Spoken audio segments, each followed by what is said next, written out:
se tienen en términos de la propuesta electoral.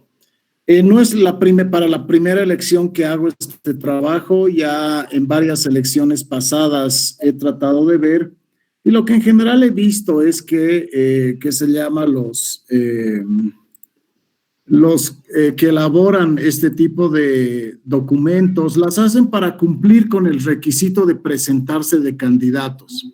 Pero eso es tonto, porque de alguna manera deberían enfatizar en hacer un buen programa de gobierno, y tiene dos fases. Ese programa de gobierno yo lo publicito, y obviamente la publicidad de eso me puede generar votos dependiendo de las estrategias y las políticas que yo puedo implementar.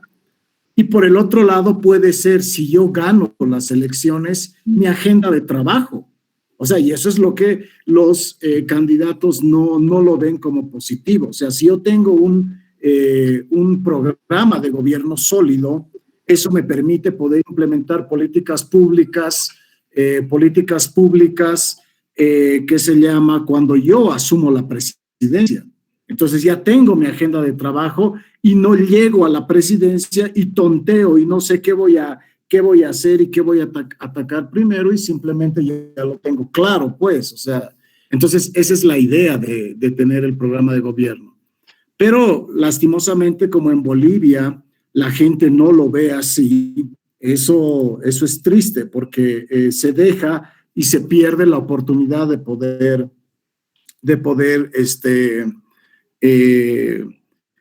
usar ese programa de gobierno como una agenda de trabajo. Entonces, y eso es lo que ustedes van a ver. O sea, ustedes ya están al cierre de su carrera, ya son economistas, no les falta nada.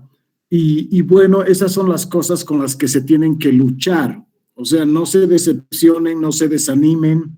El país es así de informal, la gente es poco educada, hay muchos problemas, demasiada política hay en el análisis de los temas. O sea, simplemente se desacredita a cualquier persona diciéndole, ya, tú eres de derecha, ya, tú eres de izquierda. O sea, y eso es absurdo, pues, eso es tonto. O lo que hizo Luis Arce, cuando era ministro, decía los opinadores, los opinólogos. O sea, sin ver que básicamente todos tienen derecho a voz. O sea, me limitan mi libertad de expresión. Entonces, espérenme un segundito, por favor.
Entonces les decía eso, o sea, desacreditamos básicamente la libertad de expresión, encasillando a la gente por izquierda o derecha, o por neoliberal, o por cara o indígena. O sea, y eso es una estupidez desde mi punto de vista, porque, ¿qué se llama? Todas las personas tienen criterio. O sea, no niego que las políticas de los neoliberales son políticas, algunas relacionadas con el mercado, interesantes. Y han habido políticas sociales de los socialistas del siglo XXI que también han sido interesantes. Entonces hay que rescatar lo positivo de esas dos visiones, o sea, sin decir visión de izquierda y visión de derecha.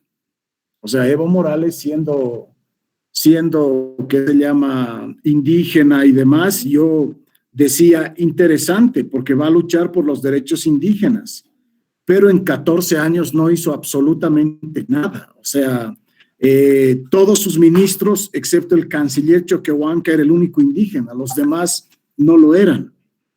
Después, las políticas que trató de implementar a lo largo de los 14 años fueron políticas populistas, o sea, le encantaba salir en la foto, le encantaba estar en la inauguración, diciendo que como si él hubiera inaugurado y fue su dinero.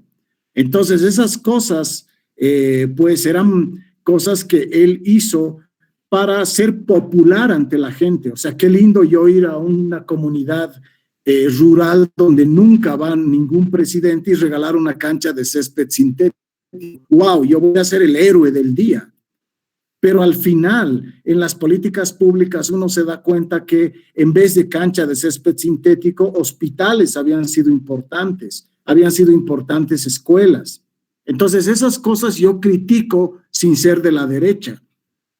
Y también critico, por ejemplo, a administraciones gubernamentales neoliberales que perdieron la oportunidad de que se llama hacerlo bien. Por ejemplo, el movimiento nacionalista revolucionario implementó el decreto más importante de la historia económica de Bolivia, que era el decreto 21060. Estabilizó la economía, estableció un tipo de cambio competitivo, bajó la inflación, generó equilibrios macroeconómicos. Excelente, o sea, las políticas neoliberales funcionaron, pero ya 20 años después, o sea, esas políticas neoliberales, era obvio, 2 décadas después de ser implementadas, no vieron lo social, no redujeron pobreza, no establecieron igualdad, hubo corrupción. Entonces también yo les digo que los neoliberales tuvieron un cierto éxito, pero después lo hicieron mal. Entonces, ese es el rol del economista, chicos. O sea, ustedes ya son economistas. Estoy ahorita con 65 economistas y lo que yo les pido, primero, sean objetivos en el análisis. Número 2, les pido que hagan análisis con datos, con data, y no se inventen. Número 3, no descalifiquen al contrario o la persona que no concuerda con sus ideas, indicándole, tú eres de la derecha, tú eres de la izquierda, o tú eres cara, yo soy indígena, o tú eres libre pensante, o tú eres opinólogo, como básicamente se hacían, sino sean tolerantes, escuchen las posiciones de las personas que ustedes no comparten sus ideas y traten de sacar lo mejor de esas conversaciones que tengan, y tampoco, o sea, se enfrasquen en discusiones sin sentido, porque hay personas que alaban a Evo Morales hasta la muerte, o sea, dicen, wow, el mejor presidente de Bolivia ha hecho esto, ha hecho este otro, de manera ciega, digamos. Y ustedes les pueden hacer ver las cosas negativas que tuvo a lo largo de su administración gubernamental, pero sin pelearse, o sea, mostrando que como todas las administraciones gubernamentales en Bolivia tuvieron sus momentos históricos y las desaprovecharon. Exactamente igual pasa con la administración gubernamental de Gonzalo Sánchez de Lozada, de Jaime Paz Zamora, de Hugo Banzer Suárez, en su momento del movimiento nacionalista revolucionario. Y en el agregado, lo que ustedes tienen que tener es que una mala administración gubernamental, ineficacia en la administración de las políticas, corrupción, elevados índices de endeudamiento, mala administración gubernamental, inversiones fantasmas, o sea, básicamente hicieron que la economía nacional no vaya a buen rumbo. Entonces, ustedes como economistas, la crítica tiene que ser global, o sea, no porque me caiga mal la Yanine Áñez, yo la voy a hacer bolsa, o no porque me caiga mal el GONI, le voy a hacer bolsa, y no porque me caiga bien el Evo, voy a decir los neoliberales arruinaron el país y los socialistas lo mejoraron. Eso es tonto. Sino que realmente ustedes tienen que decir, hubieron cosas importantes en la administración de Gonzalo Sánchez de Lozada y fueron estas, A, B, C, D. Pero también la administración de Gonzalo Sánchez de Lozada tuvo estos problemas, A, B, C, D. Entonces lo que les estoy pidiendo es que sean objetivos, que no manche su análisis económico la política. O sea, hasta en la universidad vemos que los docentes, sabemos la línea de los docentes cuando empiezan a exponer, a hablar, etcétera. Entonces, sabemos qué posición política tienen y yo trato de alguna manera de criticar, o sea, de manera equilibrada los aciertos y los desaciertos de todas las administraciones gubernamentales, porque a mí me interesa el global. O sea, a mí me interesa el análisis exacto de los hechos. O sea, se ha reducido pobreza en el periodo antes de la bonanza, se ha reducido pobreza en la etapa de la bonanza por los extraordinarios ingresos que hubo. No hubo modelo económico. Y eso básicamente Luis Arce, Evo Morales, dicen el modelo de desarrollo comunitario productivo ha generado eso, o la nacionalización. Y yo les digo, sin ser de la derecha o sin ser neoliberal, a ver, pónganse a pensar qué nacionalización hicieron ustedes. Eso no se llama nacionalización. En segundo lugar, no es modelo el que implementaron, es básicamente precios extraordinarios que tuvieron y cuando subieron al poder se sacaron la lotería y eso gastaron como locos, despilfarraron los recursos. Pero también reconozco que la administración gubernamental de Evo Morales visibilizó a los indígenas. Bolivia es un país extremadamente racista, extremadamente discriminador y extremadamente clasista. Y de alguna manera empoderamos a nuestros indígenas, a nuestra gente del área rural, que tenemos como economistas que trabajar por ellos, porque ellos viven en pobreza, viven en desigualdad, básicamente cada día enfrentan a la desigualdad de ingresos o desigualdad de acceso a la salud o la educación, y como economistas tenemos que trabajar por esa gente. Entonces, me ha parecido encomiable la administración de Morales al hacer en esos 14 años la inclusión de gente indígena y gente de la sociedad que no era visibilizada antes. Me ha también llenado, digamos, de satisfacción el ver que se han promovido transferencias condicionadas a sectores vulnerables. Eso ha sido importante. Entonces, esas cosas, digamos, resaltar lo bueno y lo malo, o sea, de alguna manera mi visión, y eso siempre les digo a ustedes, sean ecuánimes en el análisis. No porque me guste el Evo Morales voy a decir todo lo ha hecho bien, nadie lo ha hecho bien, o sea, tienen aspectos positivos y aspectos negativos que de alguna manera hay que resaltarlos. Y lo que les estoy dando en teoría del desarrollo, básicamente trata de mostrar eso. Cuando ustedes implementen políticas públicas, cuando ustedes trabajen en proyectos específicos, ustedes tienen que darse cuenta del impacto del proyecto, las variables que van a estar relacionadas con el éxito de la implementación de esos programas, de esos proyectos o de esas políticas. Entonces ustedes con mayor juicio de valor van a poder decidir esto le va a hacer bien a la gente, esto no le va a hacer bien a la gente. Entonces esa es mi idea y mi sensación. Entonces lo que estoy haciendo con los programas de gobierno es que los estamos criticando, los estamos analizando. Vamos a tener algunos webinars más, los hago los viernes, van a haber unos más que vienen adelante. Ahorita hemos sacado boletines por cada análisis. Yo ya tengo un boletín, Beatriz Muriel otro, Carlos Gustavo otro. Entonces me van a entregar de la imprenta la siguiente semana.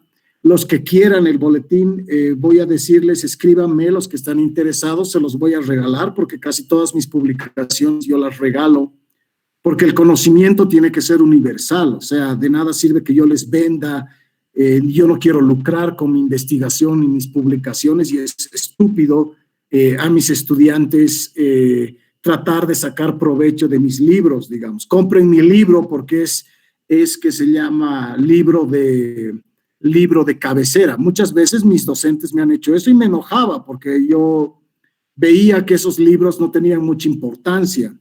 Entonces, básicamente lo que hacía decía cuando yo si es que doy clases en algún momento, voy a regalar mis publicaciones y eso es lo que básicamente trato de hacer, compartir mi conocimiento y mi trabajo.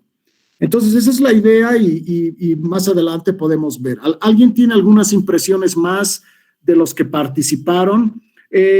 Los que quieran, el lunes a la plataforma Moodle van a subir los trabajos, yo les voy a dar el acceso y ya este fin de semana me voy a encargar de poder habilitar esa plataforma y ahí ustedes van a tener acceso a mis presentaciones y demás documentos. ¿Alguien tiene algún comentario más? Buen día, ¿puedo comentar? Anaís, adelante, por favor.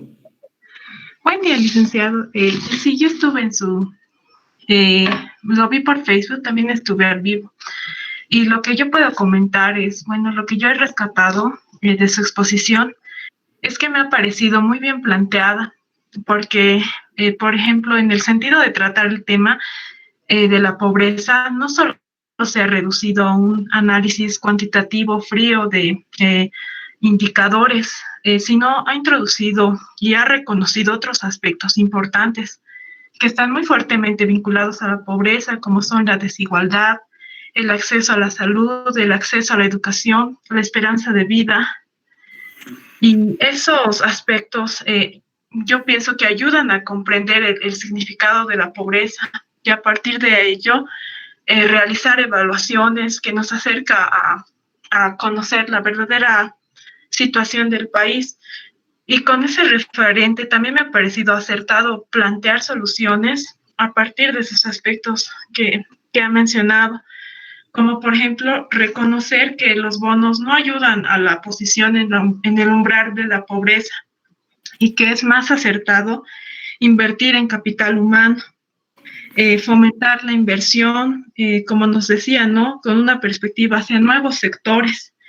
Y en este punto me ha parecido positivo, importante también que ha identificado, reconocer que en los últimos años se ha optado por una actividad económica basada en la minería e hidrocarburos, que son sectores de intensivo uso tecnológico y no dan oportunidad a la creación de empleos. Y con todos estos aspectos me parecen muy importantes para que lo tomen en cuenta los candidatos y más que todo. Y ese sería mi comentario, licenciado. Excelente, Anaís.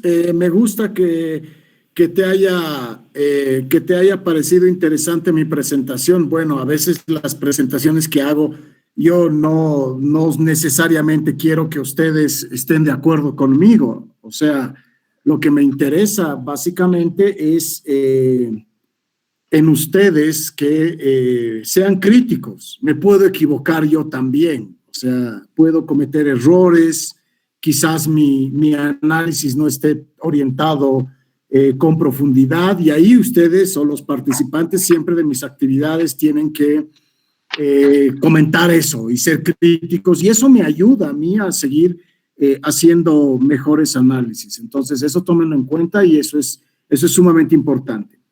Tengo también una pequeña crítica, licenciado. Pero adelante, es más de forma de su exposición. Me ha parecido muy bien estructurada su exposición, pero lo que sí he podido observar es que es un tema de forma. Si para que esté mejor, tal vez seguir los formatos y sería sugerible que en las tablas de datos, como por ejemplo, yo estaba viendo la de indicadores del bienestar, se muestren las fuentes. Yo estaba queriendo ver las fuentes y no las encontraba. Ok, esas fuentes las vas a tener, gracias por la recomendación. Las fuentes las vas a tener en el documento que estoy haciendo, ¿no? Porque toda la fuente primaria de análisis es encuestas de hogares, ¿no? Entonces, las encuestas de hogares las he sistematizado, las he hecho una matriz y básicamente las mediciones de pobreza, desigualdad y movilidad social son con indicadores. Por ejemplo, en el caso de pobreza a partir de ingresos es Foster Grigg Tober, el que me da la metodología. la pobreza multidimensional, Al-Khair y Foster, y la OPI, la Oxford Development Human Initiative de la Universidad de Oxford. Para el tema de desigualdad está, que se llama Atkinson, y para el tema de movilidad social, Dank, ¿no? Entonces sigo esas metodologías para medir. ¿Cuál es la fuente de análisis, Anaís? Básicamente encuestas de hogares de 1996 al 2018. Y aquí Arquímedes me hace una consulta. Me dice que no hay indicadores del 2010 porque básicamente no hay encuestas de hogares para ese año. El INE no sacó encuestas de hogares, entonces no hay cómo medir, ni tampoco me puedo inventar. Entonces, es un año donde no hay resultados, digamos, ¿no? Y lo otro dice, por un lado, en sus indicadores de movilidad social hay una tendencia casi en línea recta, el 96, pero luego sube a 0,2 y 0,3 desde el 2006 al 2018. Esa tendencia cambia más el 2013. Ok, gracias Arquímedes por notar eso. A ver, ¿qué es la movilidad social? Desde el punto de vista teórico, chicos, es básicamente el resultado de, y eso es lo que ustedes tienen que ver. Cuando en una sociedad existe altos niveles de pobreza y altos niveles de desigualdad, como es en el caso de la economía boliviana, ¿qué significa eso? El 48% de la población en Bolivia es pobre. Si somos 10 millones de habitantes, ahora somos 11,5 millones. Pero si somos, de acuerdo al Censo Nacional de Población y Vivienda del 2012, 12 millones de habitantes o 10 millones de habitantes, 4,8 millones de personas viven en pobreza. Y es casi la mitad de las personas. Entonces es una pobreza elevada, extendida, focalizada en el área rural. En segundo lugar, los niveles de desigualdad. Mucha gente vive al día con ingresos diarios. O sea, a veces nuestros familiares salen a los mercados a vender. O sea, la casera de la esquina me dice, le digo, rebájame pues casera. Y me dice, un boliviano nomás gano del 25 de naranja que te estoy vendiendo. Entonces es gente que está en la informalidad y genera ingresos diarios y por esta cuarentena no ha podido salir. Pero hay otra gente que gana mucho, o sea, que gana, y es poca gente. Entonces en Bolivia, poca gente gana mucho dinero y mucha gente gana poco y genera ingresos diarios. Entonces hay alta desigualdad. Ahora, por el lado de la salud, por ejemplo, ¿no se dan cuenta ustedes que el que tiene dinero accede a buena salud? Y mucha gente que no tiene dinero, no tiene nada, se está muriendo en sus domicilios porque básicamente no accede a los centros de salud. Entonces, es otro tipo de desigualdad relacionada con la desigualdad a la salud. Y por otro lado, también hay una desigualdad que se expresa en el tema educativo. O sea, yo tengo dinero y le pongo al mejor colegio privado en la ciudad de La Paz. Tengo poco dinero y vivo en el Alto, la pongo en un colegio privado. Pero esta desigualdad se expresa porque si bien son ambos los colegios privados, deberían impartir en promedio un mismo estándar de educación, pero no es así. La calidad de la educación es baja en el Alto y en promedio la calidad de la educación de un colegio particular privado en la ciudad es algo mejor. O sea, entonces, eso se presenta en Bolivia. Problemas con pobreza y problemas con desigualdad. Y lo que dice la teoría es que básicamente con sociedades en las que hay pobreza y desigualdad, sus habitantes tienden a desplazarse a escenarios de bienestar. Esa es la movilidad social. Es decir, que si yo soy pobre, mi bienestar, digamos, vivo al día, tengo problemas en pagar mi alquiler, pero porque he salido de la carrera de economía, ya tengo título y estoy trabajando, ya estoy generando ingresos o me están dando bonos, voy a migrar de ese estadio, de esa situación precaria en la que vivo hoy día, hacia otro nivel. Por ejemplo, en este momento tengo ingresos medios bajos y voy a migrar a un nivel de ingresos medios altos o medios medios. Entonces, ese tránsito de un estadio a otro es conocido por la literatura del bienestar y la literatura económica como la movilidad social. Entonces, reducir pobreza a partir de la mejora de ingresos y revertir la desigualdad a través de políticas distributivas hacen que en el agregado las familias y los hogares transiten de un escenario de ingresos bajos a un escenario de ingresos mejores, y eso es el nivel de movilidad social. En el gráfico que les he mostrado anoche, básicamente mostraba probabilidades de movilidad social, 0,2, 0,3, etcétera. Arquímedes ha identificado que hasta el 2006 era muy baja la movilidad, pero del 2006 para adelante ha habido una tendencia no buena, pero relativamente mejor, diría yo. Entonces, eso, chicos, es producto de que en la bonanza se regaló mucho dinero, se dieron bonos, las remesas que llegaron a familiares que están aquí, por ejemplo, en Cochabamba, muchos cochabambinos que estaban en el extranjero decidieron ahorrar e indicarles a sus familiares que construyan casas con todas las remesas que les mandan del exterior. Y el construir una casa básicamente es un ahorro en una infraestructura residencial. Entonces mejoraron su situación, salarios, mejora del salario mínimo vital, aumentos salariales, colocación de gente que, digamos, no trabajaba, trabajó en la administración pública.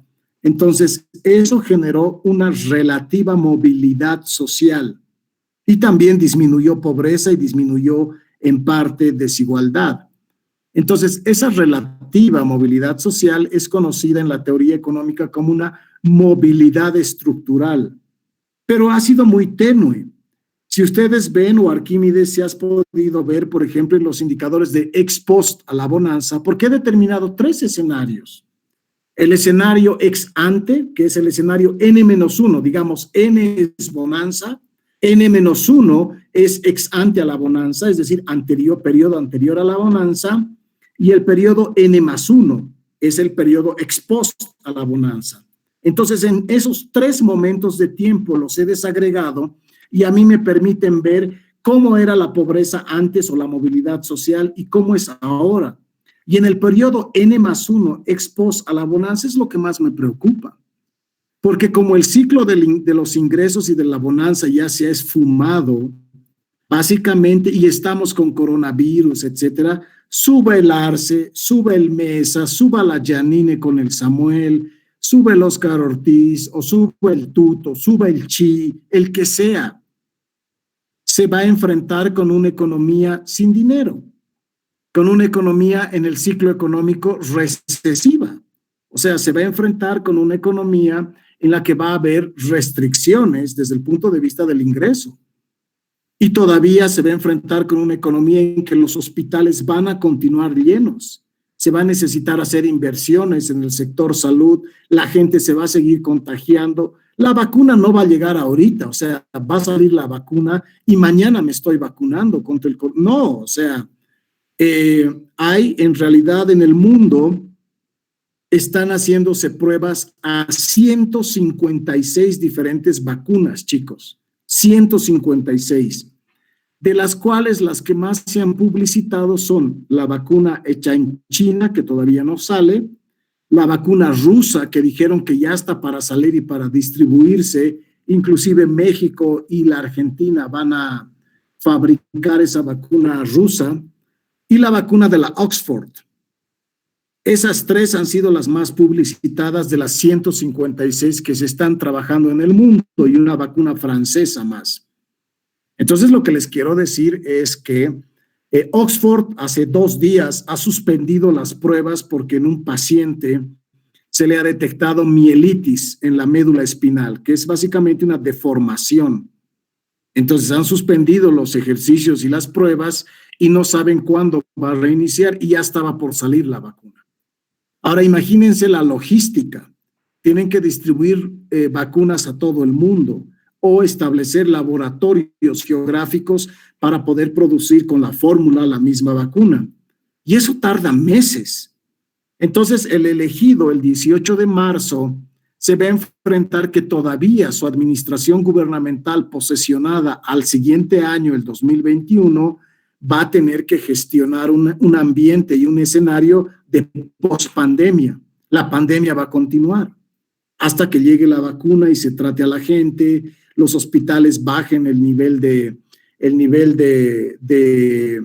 congestión con el que tienen ahora, y el siguiente, y el que asuma la presidencia, se va a ver que en la billetera del Estado no va a tener dinero. Entonces, esas realidades quiero que ustedes tengan presente, o sea, y no se trata, no, Evo nomás debería ser presidente y él seguro que lo va a hacer bien. Él tiene la plata, así una señora me decía. Entonces yo le explico, a ver, mamita, le digo, o sea, no es la plata del Evo, es la plata de todos nosotros. Y ese dinero lo hemos ganado como si nos hubieran regalado la lotería, porque los precios del petróleo estaban elevados, no sé qué. Entonces la señora me dice, ya joven, pero es que yo veía en la televisión que cuando él iba a inaugurar una obra, decía que gracias a él se ha hecho eso. Le digo, no, gracias a nuestros ingresos, gracias a nuestros impuestos, gracias a lo que vendemos gas, y es el dinero de usted y de todos. O sea, no es de Evo Morales. Entonces, la gente que no conoce lo mira así. Y nosotros como economistas tenemos que estar,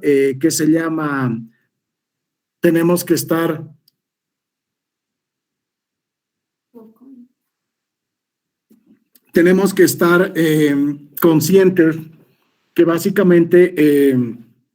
básicamente lo que sucede y lo que pasa en la economía está asociada a los elementos que suceden con las variables.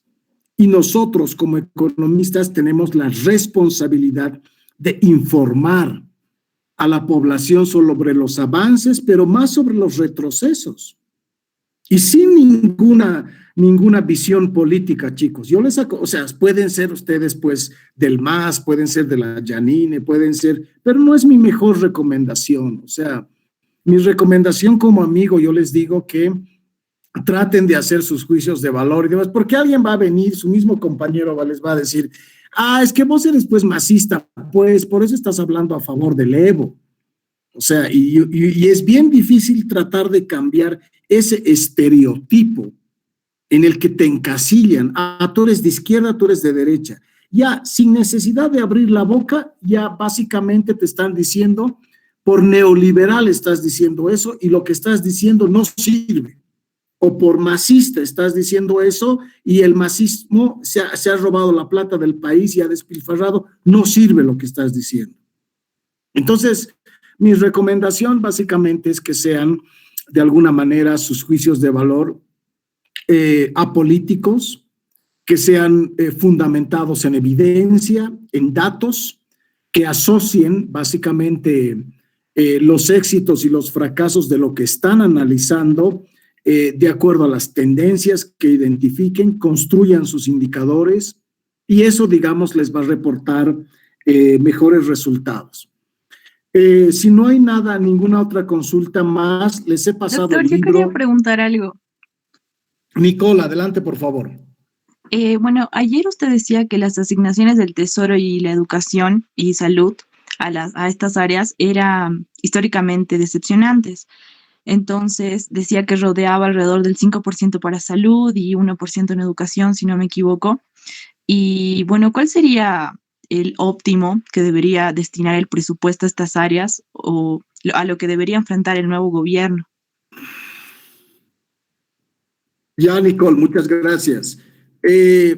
Mira, ¿cómo haces vos tu presupuesto en la casa, o tu mamá o tu papá, cómo hacen? Básicamente lo que determinan es cuántos hijos tengo. Ya, tengo 3 hijos. Mi hijo mayor está en la universidad, tengo que pagar su pensión de la universidad o su matrícula. Necesito transporte, entonces tengo que dedicar un monto específico para el transporte. Después necesito comprar, hacer mercado todas las semanas, o bien ir al qué tal, no sé qué. entonces empiezo a hacer mi estructura de gasto. Entonces, yo creo que, Nicole, una de las cosas importantes en esto es tratar de ver cuánto necesita la educación a nivel nacional. Primero tienes que tratar de hacer una especie de censo. ¿Cuánta gente en edad escolar tienes? ¿Y cómo está distribuida geográficamente? Eso te va a permitir a ti identificar las necesidades de infraestructura a lo largo de la geografía del país. Entonces dices, básicamente, la gente en edad escolar es tanta, está distribuida en el eje central, La Paz, Cochabamba, Santa Cruz, y en ciudades intermedias, Oruro, Tarija, etc. Hay, por ejemplo, tantas escuelas, tantos colegios, y ahí vas identificando primero tus necesidades de infraestructura. Ponte en Pando. En Pando tengas en municipios, por ejemplo, 10,000 niños, y la escuela más cercana está a 2 horas de ese municipio. Entonces, ahí tú ya identificas la necesidad de infraestructura en ese lugar. Pero necesitas también equipamiento, o sea, necesitas pupitres, laptops, conexión a internet, etcétera, y necesitas recursos humanos. Entonces, básicamente, Nicole, es como el presupuesto que hace tu mamá, digamos, todos los meses con el dinero que gana ella de su sueldo o el dinero que gana tu papá, básicamente para identificar las necesidades. Lo mismo se hace en el tema de educación. En el tema de salud, exactamente igual. O sea, Tarija ha recibido, producto del IDH, un presupuesto similar al de Santa Cruz. Tarija tiene 250,000 habitantes según el censo del 2012. Santa Cruz tiene 3 millones de habitantes.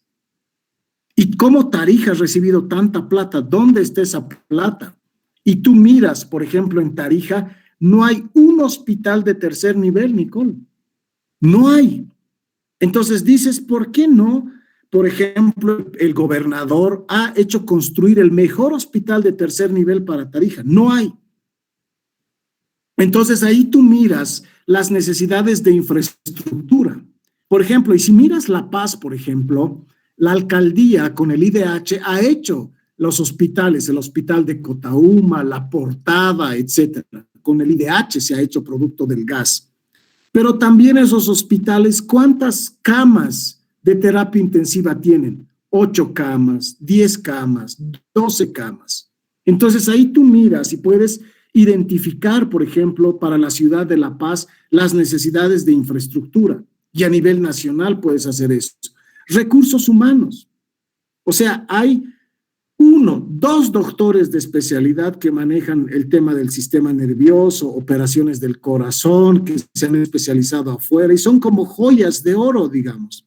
Se los llama para todos, etcétera.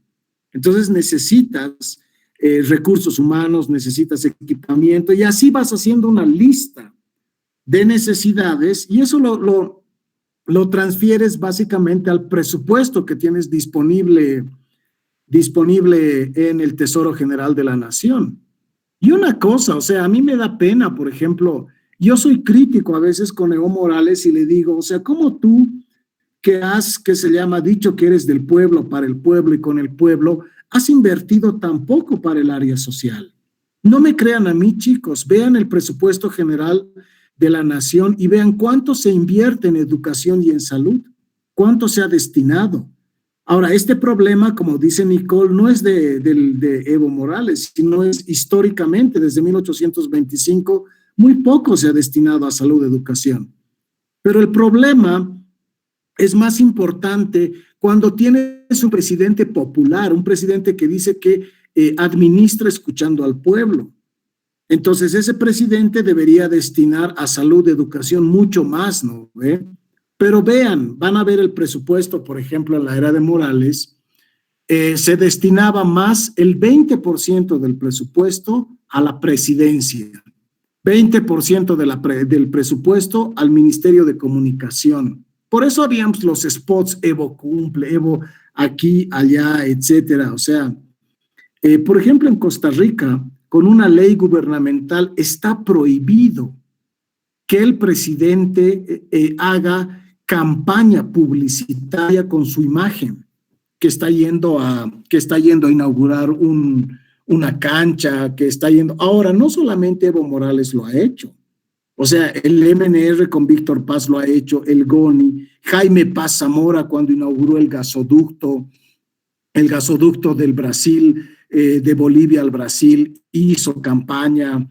Ahora Yanine lo está haciendo también, está yendo a dejar equipamiento médico y está diciendo, yo he ordenado, yo mi gobierno. Entonces es una enfermedad que tenemos los bolivianos narcisistas, que básicamente queremos publicitar nuestra imagen como si fuera nuestro dinero. Y han de saber, chicos, que es dinero de todos, o sea, es dinero de los bolivianos. En Costa Rica prohibieron eso por ese concepto. Yo no puedo publicitar básicamente la inauguración de una obra porque no está saliendo de mi dinero, sino está saliendo de las arcas del Estado. Es como si ustedes agradecieran, por ejemplo, al cajero automático por darles dinero. O sea, gracias, cajero automático, por darme dinero. Lo que está haciendo el cajero automático es nos está prestando un servicio.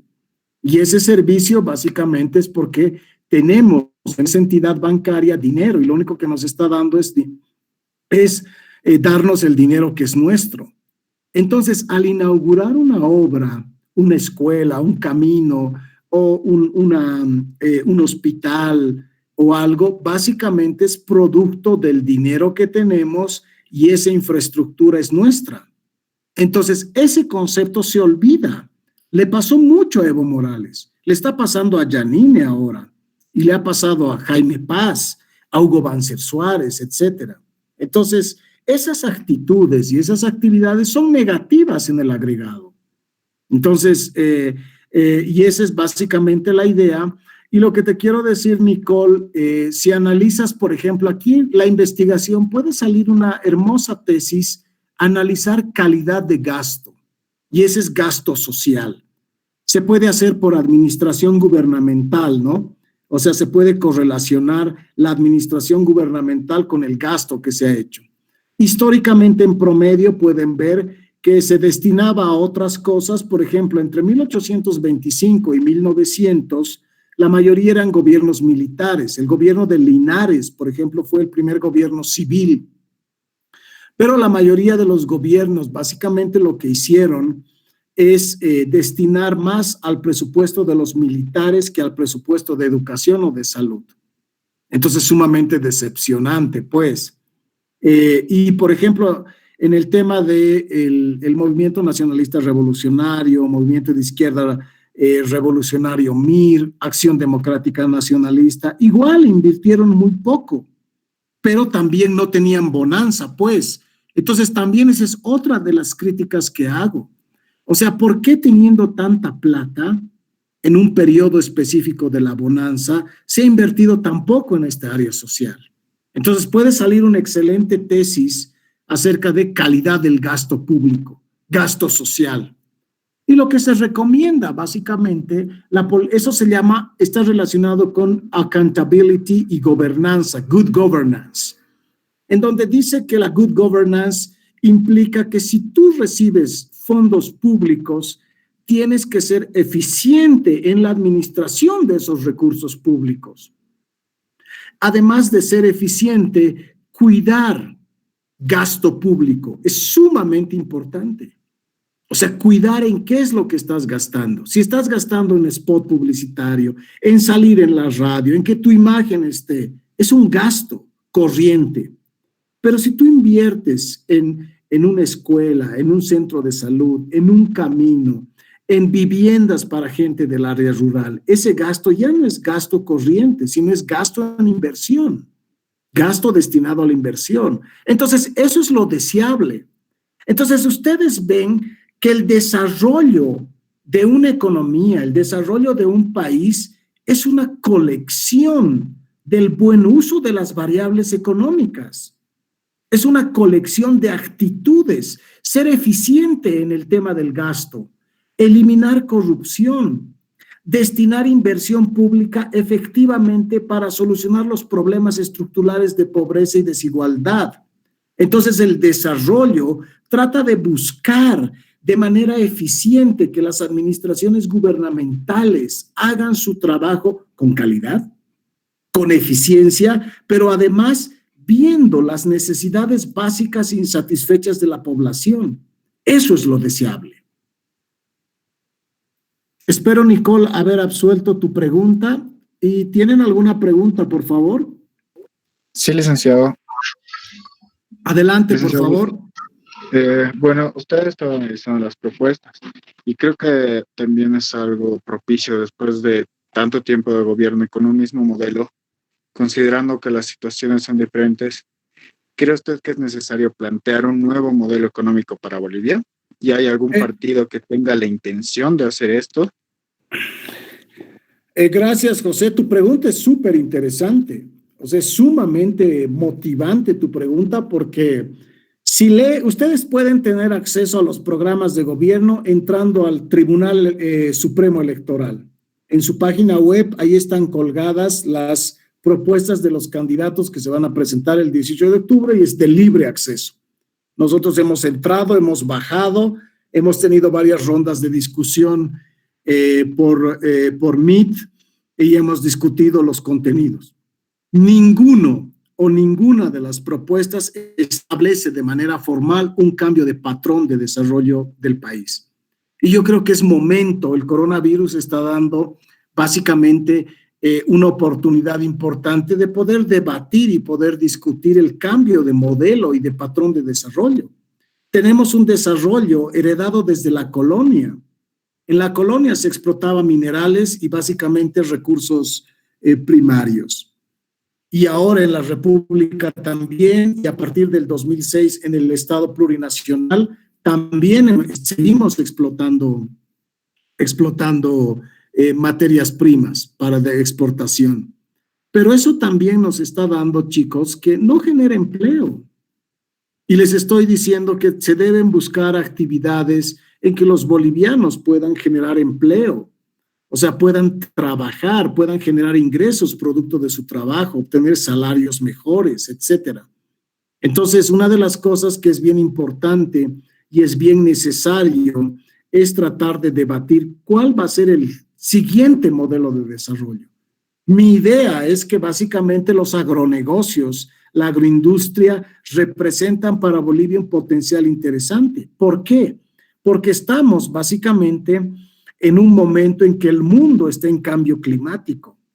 En muchos países, las sequías, las heladas, las inundaciones, producto del cambio climático, van a establecer shocks a la producción y al ingreso. Entonces, si tú tienes en Bolivia una economía que está produciendo bienes de exportación y básicamente es comida, todo el mundo nos va a comprar. ¿Y tú qué vas a elegir, por ejemplo? ¿Vas a elegir comprarte un tenis Nike o vas a elegir comprar comida en momentos de crisis? Obviamente vas a tomar la decisión de comprar comida, porque básicamente el cambio climático lo está determinando. Entonces, yo diría que el desarrollo de Bolivia debería estar basado en los agronegocios, la agroindustria, la agricultura, pero no la agricultura con el arado egipcio campesina de muchos años, sino una tecnificación industrial. Y ese es un salto cualitativo al patrón de desarrollo. Y por otro lado, ver otro tipo de áreas y actividades, servicios, temas relacionados con turismo, etcétera. Y dejar de depender de las materias primas, porque han visto, ustedes son la generación del proceso de cambio. O sea, muchos de ustedes eran jovencitos del 2006, o sea, han debido tener 8 años, etcétera. O sea, Arquímedes, ¿cuántos años tenías el 2006?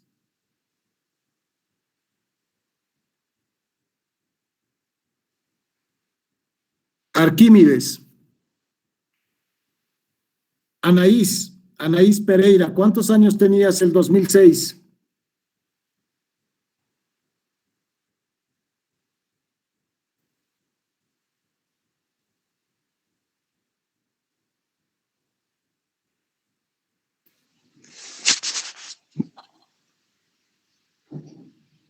Josué, Doctor, ¿cuántos años tenías del 2006? Yo tenía 9 años, licenciado. 9 años. Yosabat Segales, ¿cuántos años tenías el 2006? Yo, doctor, esas veces tenía 6 años. Exacto. Vean, entonces ustedes han sido una generación que solamente han visto un modelo económico. Nacionalización, venta extraordinaria, han visto bonanza, etcétera. Yo soy de una generación que era niño cuando estábamos en dictadura. Yo hacía fila para ir a comprar 10 panes a la panadería de mi barrio en Sopocachi. Básicamente me levantaba a 3 de la mañana e iba con mi abuela. Me daban 10 panes a mí, a mi abuela le daban 10 panes y estábamos en dictadura. Y después he entrado en democracia a ver la administración de Víctor Paz, he visto la caída de Hernán Siles Suazo, he visto la inauguración del gasoducto con Jaime Paz, he visto Acción Democrática Nacionalista también como otro modelo de la implementación de sus reformas, he visto programas de reducción de pobreza, no he visto bonos hasta el 2006 y el 2006 ya empieza otra etapa. Entonces, es sano tratar de ver, por ejemplo, alternancia en la administración gubernamental. Es sano también ver otro tipo de administraciones. Ustedes están viendo su segunda administración con Yanine, pero la Yanine también lo hizo muy bien al inicio de la pandemia, la cuarentena, etcétera, pero ahora nos decepciona, por ejemplo, ver sus casos de corrupción en tan poco tiempo. No está ni un año como administración gubernamental. Es de transición, muchos problemas, etcétera. Ojalá el siguiente gobierno que entre le dé estabilidad y baje la incertidumbre, por ejemplo, en las cosas que haga. Entonces, básicamente eso es el desarrollo. Y espero que les motive mi materia, porque el desarrollo no es solamente ver indicadores macro, sino hay que ver indicadores micro, hay que ver gobernanza, hay que ver institucionalidad. Y ya les he dicho, el desarrollo es una colección de cosas, que son importantes. Entonces, ya señores, yo creo que esta discusión sirve porque es importante. Yo quiero que no solamente darles a ustedes, ya vean lo que es teoría del desarrollo, definan de acuerdo a Winston Moore qué significa desarrollo, etcétera. Sino yo quiero de ustedes también que sean críticos, que se pongan a pensar acerca del comportamiento de la economía. ¿Qué se llama? Entonces, yo creo que eso es importante para el análisis. Gracias, Josué Baptista, por tus comentarios. Juan Carlos, ¿quieres decir algo? Sí, doctor, muy buenos días. Ayer ya también tuve la oportunidad de ver su presentación en el Facebook, ya que el Zoom estaba ya saturado, más de 100 participantes. Y fue muy buena su presentación, doctor, donde en uno de los puntos usted hablaba con datos, ¿no? Diciendo de que efectivamente en el área rural es mayor la pobreza que en el área urbana, ¿no? Y a causa de eso, obviamente, hay una mejor educación, salud y vivienda en el área urbana. Y a partir de todo esto que usted habló, doctor, me generó una duda, ¿no? Y se la quisiera transmitir a usted. Es diferente a países sudamericanos, ¿no? Como Ecuador y Perú, que también tienen indígenas, al igual que nuestro país, ¿no? O sea, mayoritariamente también tienen pueblos indígenas. En Colombia, obviamente, tienen, pero no son tantos. Y en Chile, como usted también nos decía, o sea, se ha tratado de eliminar el indigenismo en Chile, por eso también les dicen un país trasandino, ¿no?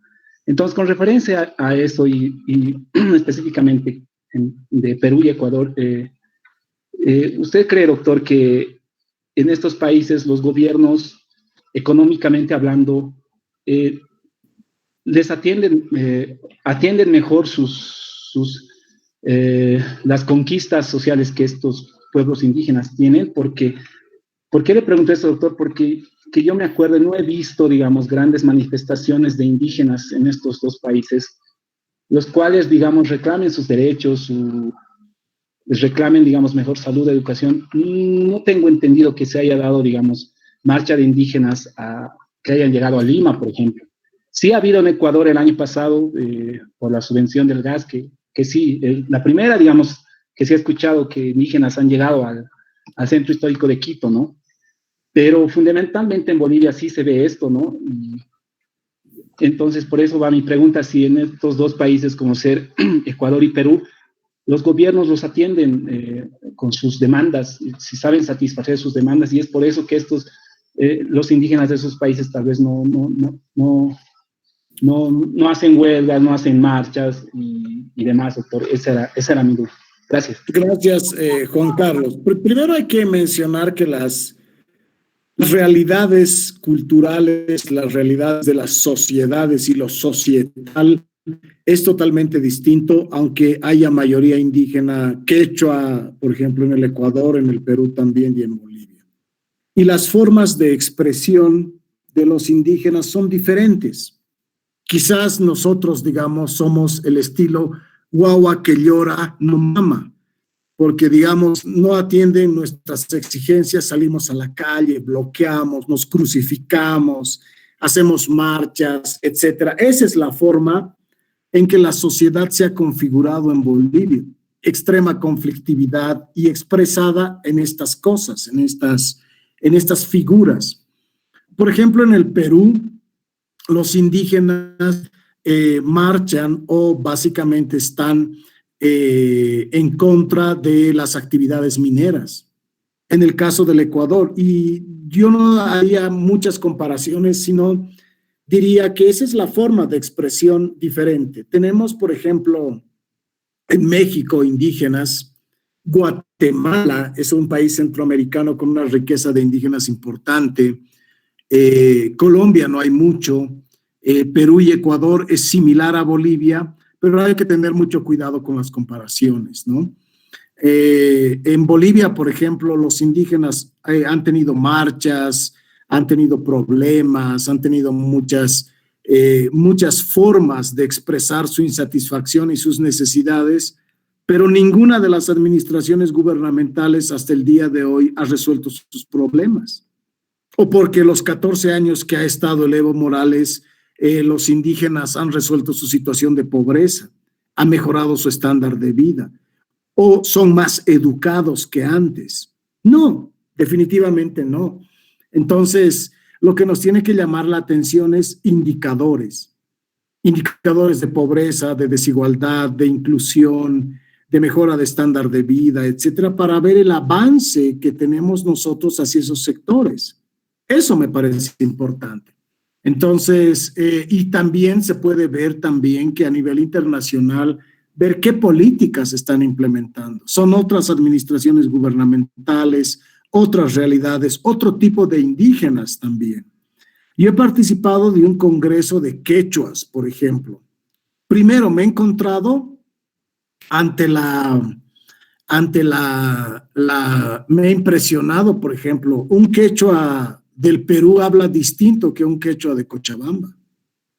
Un quechua del Ecuador no se entendía muy bien en su quechua con un quechua, por ejemplo, del norte de La Paz. Pues yo me quedé pues así medio desubicado y dije, pero hablan quechua. O sea, y otros dicen quichua, otros hacen quichua. O sea, ya en la tonalidad del dialecto o del idioma indígena ya es totalmente distinto. Y las necesidades, o sea, obviamente todos se reclamaban que eran pobres, pero básicamente que tenían índices de pobreza elevados en los municipios o en los lugares donde estaban. Y la forma que se atendía a sus necesidades también era distinta en los tres países. Entonces, eso, digamos, tiene que, como economistas, ¿cómo el economista maneja eso? Primero tiene que tener en cuenta que las políticas no tienen que ser similares en los tres países. Lo segundo, tienen que ser políticas transversales, políticas diferentes. Y tienen que ser políticas que tomen en cuenta las realidades de cada uno de los municipios en los que desea hacerse la intervención para mejorar su vida. Entonces, esas cosas, digamos, son las que ustedes tienen que tomar en cuenta. Bueno, ha estado interesante la charla de hoy. Les agradezco por los que me han acompañado el día de ayer. Los que quieren presentar su trabajo y ganar nota, me lo pueden hacer hasta el lunes. Hoy día y mañana voy a trabajar en la plataforma Moodle, así que me lo van a subir a esa plataforma y yo voy a calificar desde ahí. Que tengan un lindo fin de semana. No se olviden leer el capítulo 1 del tomo 2 de Rolando Morales, de los libros que les he pasado sobre la historia económica de Bolivia. Nos vemos el día jueves, por favor. Un abrazo fuerte y mi presentación de las cosas que les he dado acerca de la parte introductoria se las voy a mandar, por favor. Que tengan buen fin de semana. Hasta luego, chicos. Listo, doctor. Hasta luego, doctor. Muchas gracias. Hasta luego, doctor.